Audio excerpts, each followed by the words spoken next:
पोल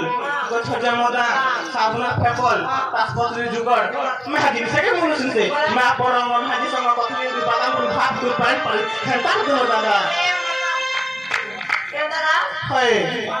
वो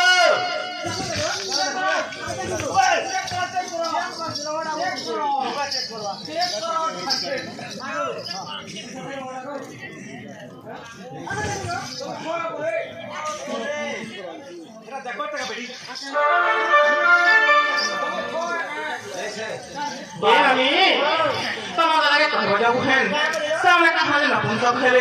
सामने के अभिशाप देखला जब ये बात कहि देबे ताहले मैं ठक राखना आगोला ओ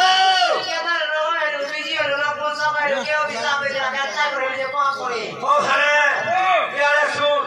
अरे स्टेज के आसीनी सरबताली आ केलता कर गो हेलजे केता कर न पुंसा को हेलजे को बोलुछि तोमार भोग सब जाने हैं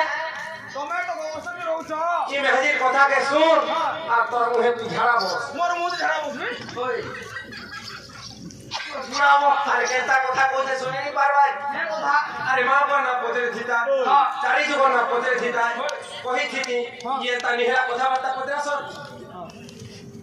आगो दादा तब होते कहू जा गावड़ी मोर तो नहीं जाने पड़े बोल ओ